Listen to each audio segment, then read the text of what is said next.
برادرها گاوی گولشتنی سیمزوی تازه گولشتی نای برادرها سیم گوسالش از زویدگی 26-27 لیتر شیر دارد. بغیر از گوسالش برادرها 23 لیتر شیر به گارانتی شه. 23 لیتر شیر بغیر از گوسالش گارانتی داده میتونیم. گوساله گونوجینچه زویدگیش 15 روز شدگی. 15 روزه گوسالچه. این گوسالچه گونوجینچه زویدگی. این گوسالش تماشا کنین. آدای مول کن انشالله رحمتش میگیره.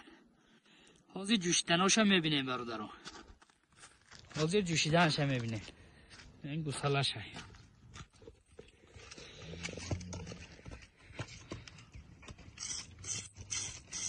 نشد جوشیدن انشالله آدم گوجوش رحمتش میگه. حاضر ای طرفش هم تماشا کنید. یعنی عقفای سینه برادرها. سینه را تماشا کنید چه خیلی.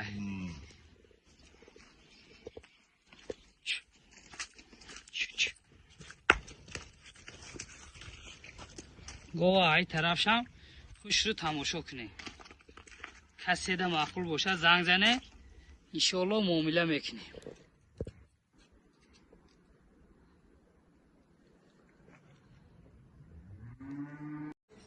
برادرها سمنتلی یکمزوی گونوجین یکمزوی نمی حاضر نو زوید برادرها خوش رو تماشا کنیم برادرها یکمش زویدگیه تازه سمنتله انشاءالله آدم خوش رو تربیت میکنه 20 لیتر شیر به حضور میگیره 20 لیترش دیگه گو نشد خوردن سلامتی اهلی ده گاب نیسته اینه برادرها به حضور میجوشی مقصد یگان چی نمیگه اهلی و آسان جوشیده 100% گارانتی داره نه سینه شه برادرها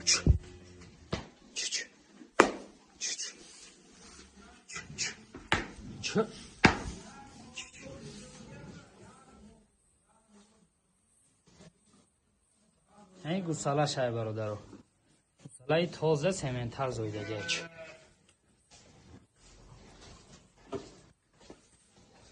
با وقتش رو تماشا کنیم کسی ده معقول باشد انشالله زنگ زنیم برادرها